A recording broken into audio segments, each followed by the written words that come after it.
Morning, everybody. Hope everybody's well. Happy Wednesday for those that are here live.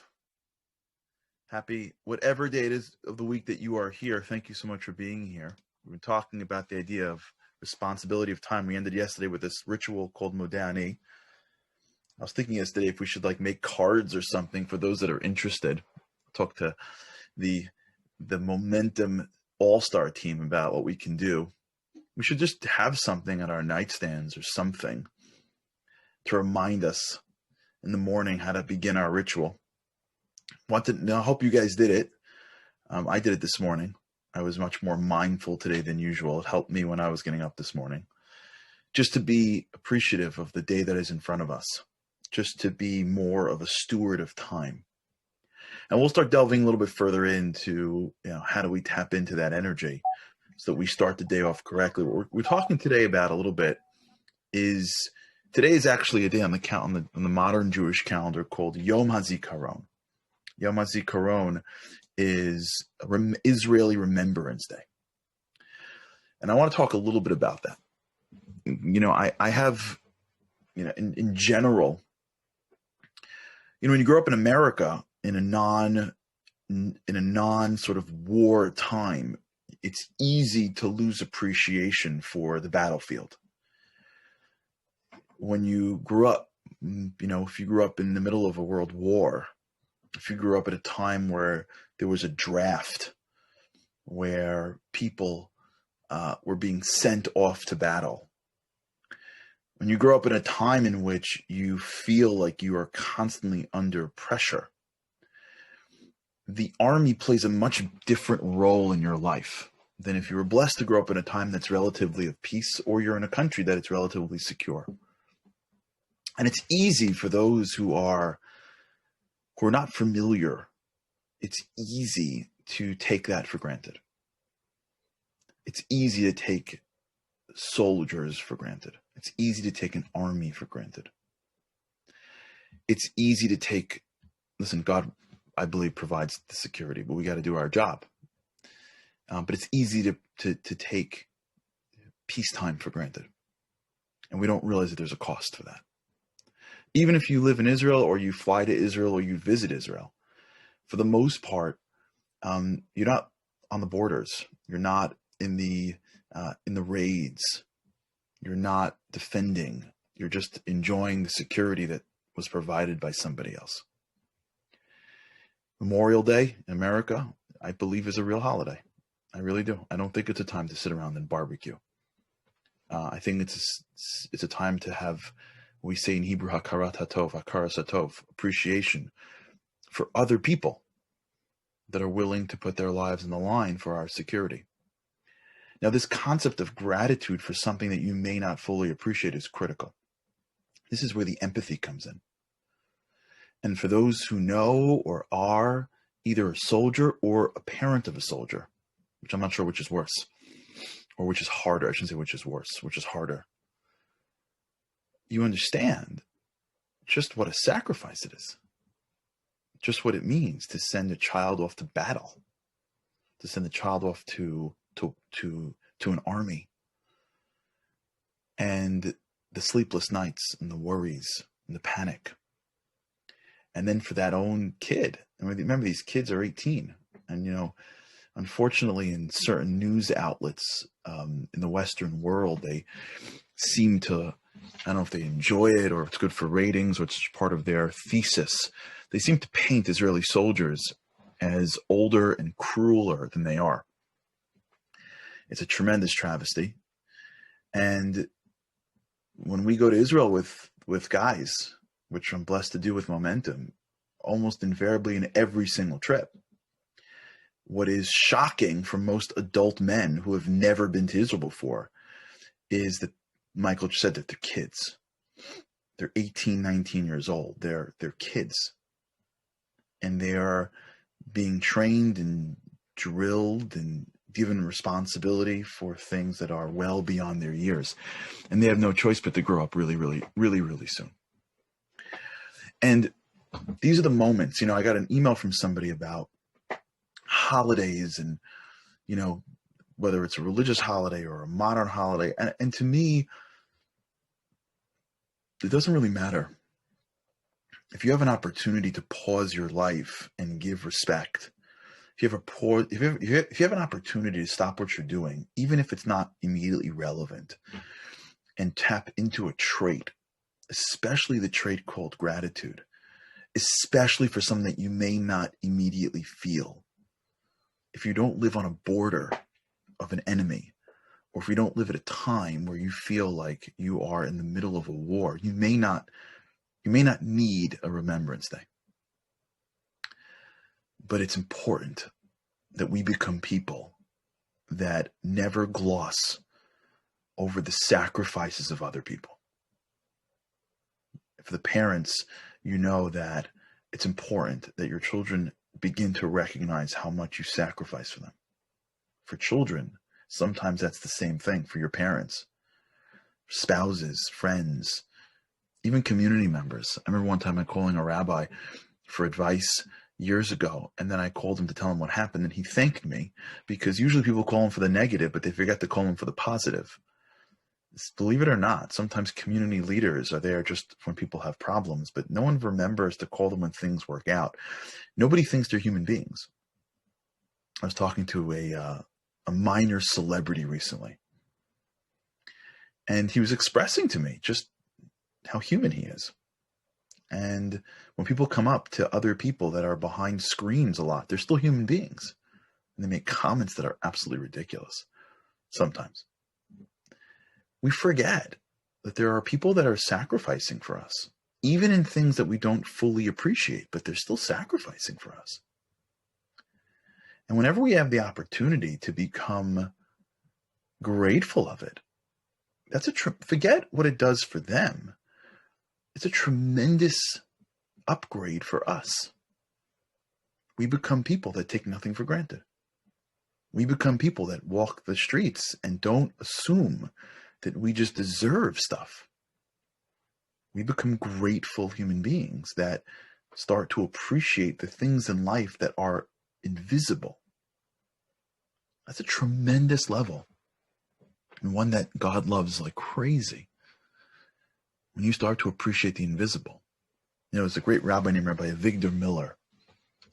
One of the most powerful stories. Now, I want you to picture, he was one of the great rabbis of I guess, the 80s and 90s. He was living in Brooklyn. He was a tremendous leader, a scholar, a visionary. He was a tremendous spiritual leader. And one day his grandson walked into his house and found him. I think I told the story here or not. I'm sure I did. Andy would remember. And found the rabbi. I want you to picture the scene of an older rabbi with his head fully immersed in a sink of water. Can you imagine that sight? The rabbi, the white shirt, the beard, in the sink, under the water. His grandson walks in, and he's like, pulls him out. He says, "What's going on?"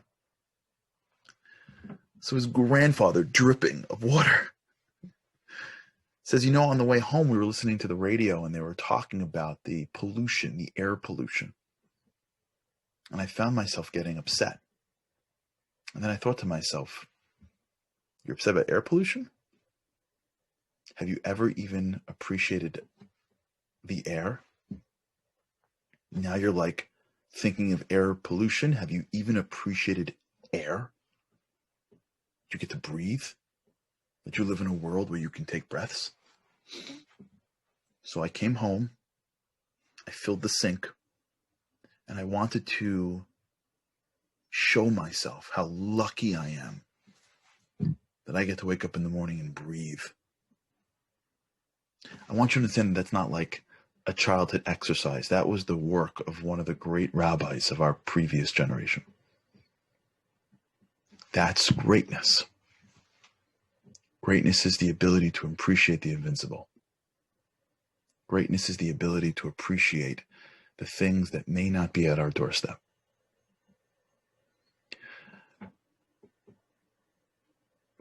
For those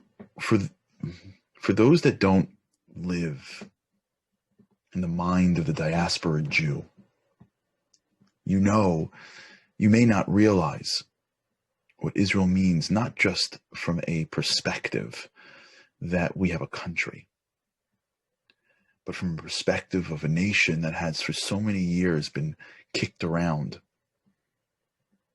While God promised us we're going home, and to watch our homeland, regardless of where you live, to watch our homeland blossom. You could be a very proud citizen in the country that you live in, but there's always a peace in your heart for your homeland. And for whatever reasons that we don't understand, that homeland is still bought and developed through sacrifice.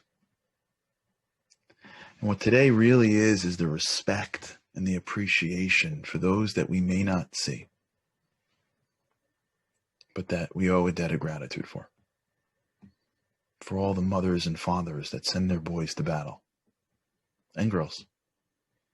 And for all the boys and girls that go off in the blossoming of their youth and face real risk because they're trying to do the thing that is what we believe to be of the greatest of importance.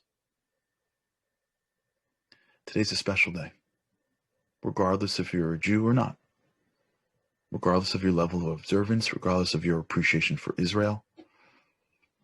Today's a special day. And I remember it hit me like a ton of bricks when I was in Israel for the year. I was 17, 18 years old, and on today, Yom Hazikaron, our school took us to the cemetery. And in Israel, there's obviously multiple cemeteries, but they took us to one in particular with a ceremony, and I watched a family. And I just looked at some of the grave sites of these boys that went to battle, never to return. And my heart broke. But it reminded me about the strength of the human spirit, about what it means to sacrifice for a cause, what it means to have a cause bigger than yourself. In many ways, today is all about that. Today is about respecting the memory of those that gave the ultimate sacrifice for a cause that we believe in. To appreciate them. To stop for a moment. In Israel, they stop for a moment today, just like last week. And the sirens, I don't know if you've ever been there before. It's really powerful. I mean, really powerful. The country just stops as the sirens blow. And everybody stands in silence for a moment to give respect. It's tremendous.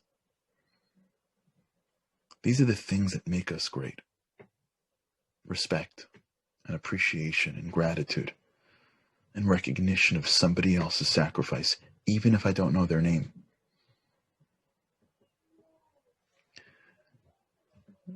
Try today, or whatever day you're listening to this, just for a moment, to put yourself in the mind and the eyes and the hearts of one of these families, to appreciate their sacrifice for the things that we may take for granted. It makes us bigger, and it honors them. We share just for a few minutes in their burden. We share just for a few minutes in their pain and in their pride. And we recognize that we're all one people. Nobody wins without the other, and nobody loses without the other. But we have to remember that life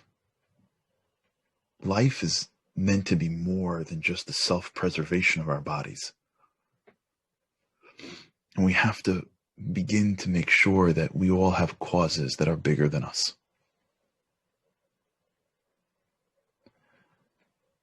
we have to remember that if we live our lives for ourselves, then physically we may be healthy and safe, but spiritually we are deficient.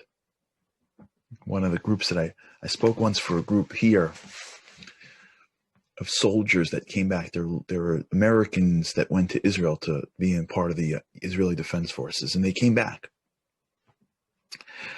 And I spoke to the head of the program, and he mentioned to me that a lot of the guys are suffering from,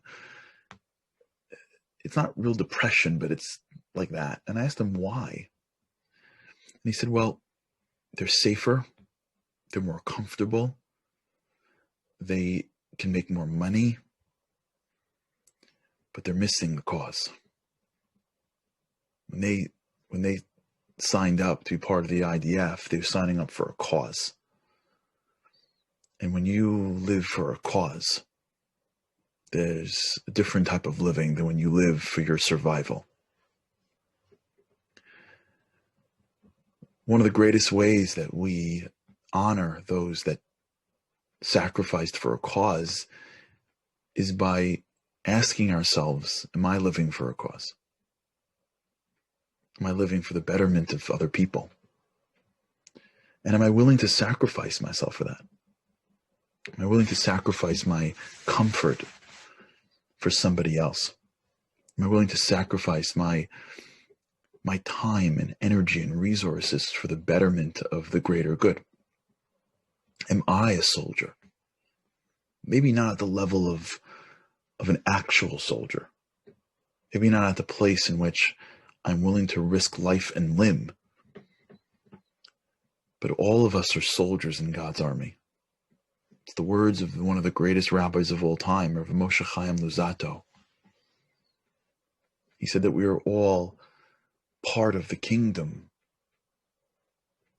and our job is to represent and serve the king, the ultimate king. And everyone has a job. But understand something. Although I wish it weren't true. I believe, and this is what I was taught, is that it absolutely is, which is there's nothing in life that we're going to get that's worth getting without sacrifice. There is no life that we're going to live that at the end of it we feel was worth living unless we're willing to sacrifice along the way. Whatever it is that we want in life, we need to remember that the price is sacrifice. Sacrifice is how we emerge from a body to a soul. Sacrifice is how we emerge from a band of people that are walking back to a homeland, to a nation. Sacrifice is how we stand tall with the pride, with the flag of our people, knowing that we represented God in the right way. So whether you're engaged in a marriage or children or friends or community, it doesn't matter.